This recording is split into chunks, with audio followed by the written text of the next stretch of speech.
listening to those country sounds. I grew up in South Alabama. My mom and dad split up when I was 2, so I spent a lot of time riding back and forth between Montgomery, Alabama and South Alabama. My dad used to, while we were riding in the truck, just listen to the good old country music. He bought me a guitar when I was 9, told me I'd put it down in a week, and here I am 13 years later, still picking. We took a trip when I was 4 to the Grand Ole Opry. I got to see Tanya Tucker, a couple other big names, and I looked up at him and I was like, this is what I want to do with my life. And he gave his life for all that's right.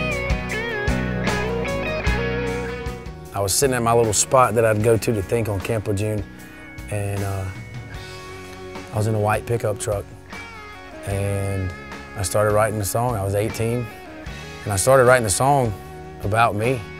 We had all lost a couple of our friends that we went to boot camp and stuff with over the time, but it never really hit home until Sean and Dominic died.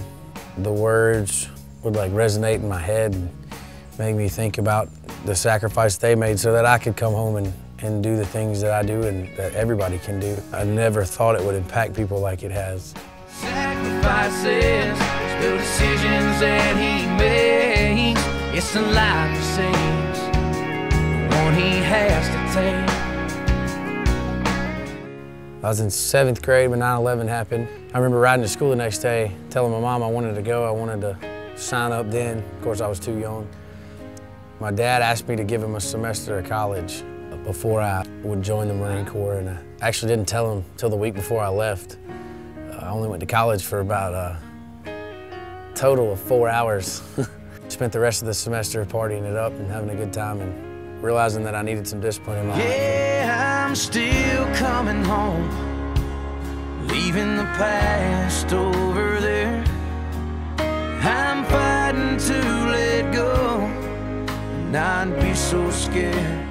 There was more of a purpose behind it than just trying to get discipline in my life. So I wanted to go, I wanted to fight, brandish my sword, if you will, beat the battle drum. I went to Iraq, and then I went to Afghanistan for 7 months. I was Marine Corps Infantry. Another title for that is door kicker. So I got to be right there, boots on the ground, taking the fight to the bad guys.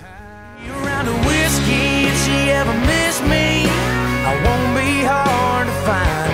Be around a cold beer, yeah, right here all night. Be around a jukebox. One day, we'll play here. Listening to those country songs. He's kind of ours. We claim him. We do claim him. Markus Fox, who you first heard on Shelby's Homegrown Country. Yep. 11 o'clock on Sunday nights. I'll be around. I just so happened to have this girl I was head over heels in love with. She said she was gonna come to our homecoming ceremony, and she didn't show up, and that hit me pretty hard. So I hit the bottle pretty hard. That was kind of how it came to be. 22 miles from hell, you can't think about the other side. Oh, that hill you gotta climb. Do anything you can just to get. I got a call from my dad. I was delivering packages last year for UPS.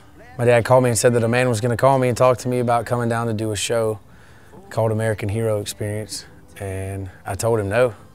I didn't want to do it. They take wounded vets hunting or fishing, teach them that fishing's therapy, and it helps them deal with their problems. There's a calming that overcomes you while you're sitting on the water. And then a friend of mine took his own life, and that hit me kind of hard. And he called me back and he told me how I could be a platform to talk out about the problems in vets when they come back home. And so I went down to Tampa and went fishing with Hit and Run Fishing Charters, Tyler Capella. Caught some awesome fish and got to meet Rich and come up here and record Sacrifices and play on stage with some really big songwriters. I broke my Gibson guitar shortly before I came up there. The CEO of Gibson had a Les Paul there for me. He told me he appreciated my service and was there to help me. Part of a red, white, and blue collar crowd with a good old boy habit of thinking out loud. It's really great that I get to work with these awesome companies, such an awesome group of people, and I'm really blessed to be able to to say that I can call them my team. Yeah, I'm back home now, but I'm still crossing that bridge.